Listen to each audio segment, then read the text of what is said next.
wanted to run the other way, but I couldn't leave her, you know. I'm sorry, Logan. You okay? Okay. Yeah, sorry. It's been 6 years since this 22-year-old fell to the ground, How are you feeling? a victim of cardiac failure. Hearing her mother recount those first terrifying moments at the hospital still brings her to tears. The heart attack left Logan locked in a coma. She could see me. You can see her. She was looking for me all the time. Yeah. She could barely say mom. I knew Logan was there fighting. I was still fighting so hard to stay alive, so hard. I was gonna fight with her.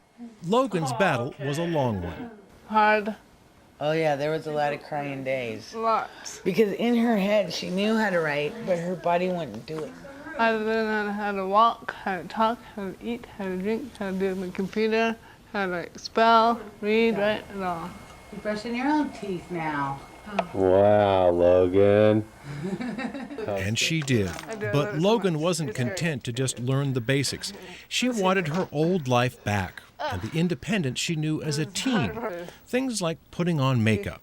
No small task with shaky hands. But Logan and her mom found a way with specially designed products, like this tool that helps Logan hold an eye pencil. She does everything now.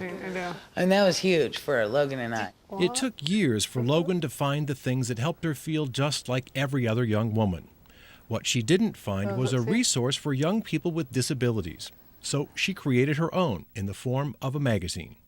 Logan magazine was launched in the fall of 2006. The first issue we printed 15,000. Yeah, 15,000. On the cover was Logan. You'll find her on every issue. Subscriptions started rolling in and we were like, oh. Slow down. Now we were going to have to start learning a new part of the magazine. Yeah. I mean, we were learning everything as we go. Yep. The glossy covers you see now have come a long way from the first mock-up the family made taking pictures in downtown Spokane. Eventually, these would-be publishers created a sample magazine that looked more like a scrapbook. Mother and daughter showed it to anybody who'd take a look. Eventually, they got a grant from the State Department of Vocational Rehabilitation, $30,000, money that would cover half the startup cost and get their premiere issue to print. After that, they really didn't know what would happen. We did have doubts every once in a while. I feel like this much. Just a little bit. A little bit. We didn't think that it was going to be easy. It was very hard. Very. I mean, there were some sleepless nights thinking, are we crazy? You know? For doing this magazine? I wonder. But each one just unfolded and developed, so we're in awe that it's still going. Yeah. These days, the magazine has a small but dedicated staff of writers. There's Adam Membry. I am not in journalism, but I am an aspiring writer. A special education major at Gonzaga University who lost most of his hearing at age 4 due to meningitis. Adam was featured in the first issue and now writes a regular piece called One of the Guys. But there's so many great stories out there that nobody gets a chance to hear about. And that's what this magazine does, it gets those stories out there and gives people hope and inspiration and helps them push forward and realize they can take control of their life. But the bulk of the magazine focuses on Logan's first love. Fashion, definitely. Fashion's Logan's favorite. Definitely. There is a section called Cheap Chic, where Logan helps young women with disabilities dress in the latest trends. Another regular feature highlights products that make life a little easier. But training the computer.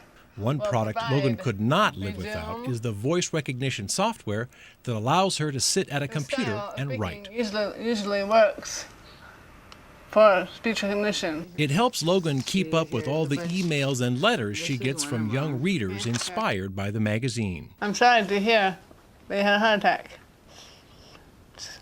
at such a young age. For now, the magazine is breaking even. Mom and Dad work on advertising. A local design company helps with layout. But Logan is still the driving force. What the mission of the magazine is to inspire, encourage, and inform young people with disabilities.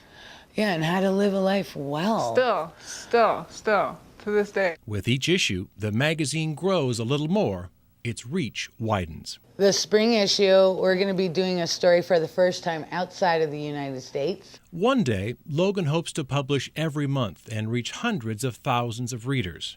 After spending an afternoon with Logan and her mom, you gotta think it's just a matter of time. It wasn't easy, but we can learn. We're not afraid to learn. Sometimes we would get scared, at the process. Terrified, even. Getting bids from printers, the cost of how much it was going to be to print. Cost a lot. But that wasn't scary compared to where we've been. No, not at all. And so if we can, It was nothing.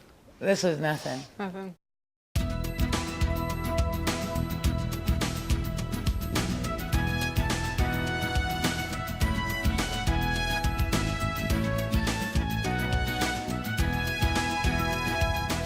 If you have an idea for Northwest Profiles, send it to KSPS TV, 3911 South Regal, Spokane, Washington 99223. Northwest Profiles is a presentation of KSPS Public Television.